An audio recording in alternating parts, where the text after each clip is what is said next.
இந்த வீடியோ பார்க்குற எல்லாருக்கும் வணக்கம். Welcome back to our channel. இன்னைக்கு நாங்க மாரியம்மன் கோயிலுக்கு போறோம். గంటల మారమ్మని తెలుగులో சொல்லுவாங்க. அப்படியே நாங்க போற வழியில ஒரு ராமர் கோயிலை பார்த்தோம். ராமர் கோயிலுக்கு பக்கத்திலேயே லெஃப்ட் சைடு வந்து ஹனுமர் சிலையும், ரைட் சைடு வந்து சிவன் சிலையும் பார்க்கவே ரொம்ப அற்புதமா இருந்துச்சு. சிவன் சிலைக்கு கீழே ஒரு சன்னதி இருந்தது. அந்த சன்னதி உள்ள எனக்கு தெரிஞ்சு ஏதாவது சிவலிங்கம் இருக்கணுமோ அப்படின்னு எனக்கு ஒரு சந்தேகம் வந்து வண்டியை ஸ்டாப் பண்ண சொல்லலாமா அப்படின்னு தோணுச்சு. ஆனா கோயிலுக்கு போற வழியில எங்கயும் ஸ்டாப் பண்ணக்கூடாதுன்னு சொல்லிட்டு முன்னாடியே சொல்லிட்டாங்க. அப்புறம் என்ன பண்றது? கண்ணுக்கு படுற பப்பாளி தோட்டத்தை பார்த்துட்டு போக வேண்டியதுதான். நாங்க போயிட்டு இருக்க கோயில்ல இருக்க அம்மன் வந்து ரொம்ப சக்தி வாய்ந்ததுன்னு சொல்றாங்க. அந்த அம்மன் கிட்ட நம்ம ஏதாவது கோரிக்கை நடக்கிறதுக்காக வேண்டிக்கிட்டோம்னா கண்டிப்பா அது நடக்கும் அப்படின்னு சொல்றாங்க. நாங்க இன்னைக்கு கோயிலுக்கு வந்ததுக்கான காரணம் கூட அதுதான். என்ன கோயிலுக்கு கோழி ஏத்துட்டு வந்திருக்குன்னு பாக்குறீங்களா? நான் முன்னாடியே சொன்னேன்ல, எங்க கோரிக்கை ஆல்ரெடி நிறைவேறிடுச்சு. அதுக்கு கோழி பலி கொடுக்கத்தான் நாங்க கோயிலுக்கு வந்தோம். இங்க நாங்க மட்டும் இல்ல, எங்களை மாதிரி நிறைய பேர் கோழி பலி கொடுக்க வந்திருக்காங்க. இங்க கோழி மட்டும்தான் பலி கொடுக்கணுமா அப்படின்னு கேட்டீங்கன்னா இல்ல. ஒருத்தவங்களும் ஒரு ஒரு மாதிரி வேண்டிப்பாங்க. எக்ஸாம்பிள், ஒருத்தவங்க வந்து இது மாதிரி அம்மனுக்கு வந்து நாங்க இது மாதிரி ஒரு வேண்டுதல் வச்சிருக்கோம், அது நடந்துச்சுன்னா அம்மனுக்கு புடவை செலுத்தி மஞ்சள் குங்குமம் கொடுத்து அரிசி கொடுத்து வழிபட்டு வேண்டுதலை பூர்த்தி செஞ்சுக்கிறோம் அப்படின்னு வேண்டிக்கிட்டவங்க அவங்க வேண்டுதல் நிறைவேறின உடனே அவங்க வேண்டுதலை பூர்த்தி செஞ்சிருவாங்க. இந்த அம்மன் பார்க்க எவ்வளவு அழகா இருக்கு இல்லையா? ஆனா உள்ள இருக்கிற அம்மனோட சிலை வந்து நம்மளால போட்டோவோ வீடியோவோ எதுவும் எடுக்கக்கூடாது, அங்க நாட்டு அலோடுன்னு சொல்லிட்டாங்க.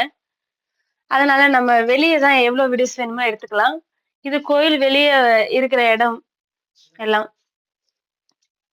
நாங்க இன்னைக்கு 2 வேண்டுதலை இன்னைக்கு பூர்த்தி செய்ய போறோம். ஒண்ணு வந்து கோழி பலி கொடுக்க போறோம், இன்னொன்னு வந்து அம்மனுக்கு அரிசி, மஞ்சள், குங்குமம், அதான் பழம், தேங்காய் இதெல்லாம் கொடுத்து புடவை செலுத்தி எங்க வேண்டுதலை பூர்த்தி செய்ய போறோம். அதுல இந்த அரிசி போடும்போது வீட்டுல இருக்கவங்க எல்லாருமே 3 கை அரிசி போடணும்னு சொல்லிட்டு சொன்னாங்க. இந்த கோயில்ல சாயந்தரம் 6 மணிக்கு மேல யாருமே இருக்க மாட்டாங்கன்னு சொல்றாங்க.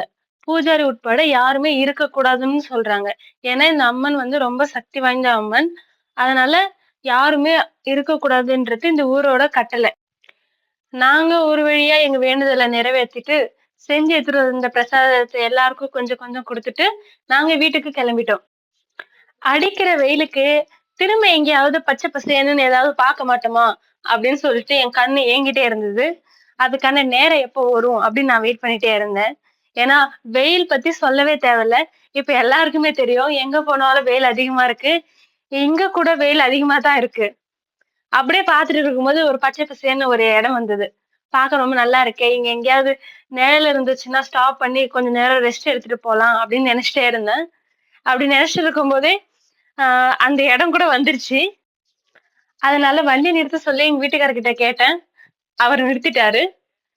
சரி கொஞ்ச நேரம் நிழல்ல நின்னுட்டு போலாம் அப்படின்னு நினைச்சேன். அப்படியே இந்த பச்சை பசேன்னு இருக்கிற இடத்த பார்த்துட்டு அதை நல்லா ரசிச்சுட்டு சரி கொஞ்ச தூரம் நடந்து வாக்கிங் போலாம்னு நினைச்சிட்டு பார்த்தா சப்போட்டா மரம் என் கண்ணுக்கு தெரிஞ்சது.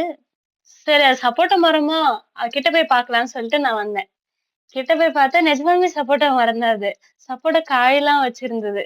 எனக்கு சப்போட்டா காய் பார்த்தா எப்பல இருந்து சின்ன வயசுல இருந்து சப்போட்டா காய் பார்த்தா அதை பறிக்கணும் பறிக்கணும்னு தோணும். இந்த பறிக்கணும்னு தோணும் போது எனக்கு ஒரு பாட்டு தான் ஞாபகம் வருது. அது என்ன பாட்டுன்னு நீங்க கெஸ் பண்ணியிருந்தா கமெண்ட் பண்ணுங்க. ஆனா நான் காத்து வாங்க போன இடத்துல ஒரு சப்போட்டா பழத்தை தான் பறிச்சுட்டு வந்தேன். சரி நாங்க சப்போட்டா மரத்தை லாஸ்டா ஒரு வீடியோ எடுத்துட்டு அப்படியே ரிட்டர்ன் வீட்டுக்கு போயிடணும். இதுக்கப்புறம் எங்கேயும் வண்டி ஸ்டாப் பண்ணக்கூடாது, இருந்தேன்னா என் கை சும்மா இருக்காதுன்னு நினைச்சிட்டு வீட்டுக்கு கிளம்பிட்டோம். சரி வீட்டுக்கு வந்தா எங்க ஊர்ல ஏதோ ஒரு விளையாட்டு வச்சிருந்தாங்க.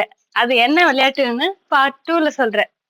வீடியோ பிடிச்சிருந்தா லைக் பண்ணுங்க, ஷேர் பண்ணுங்க, சப்ஸ்கிரைப் பண்ணுங்க. And thanks for watching.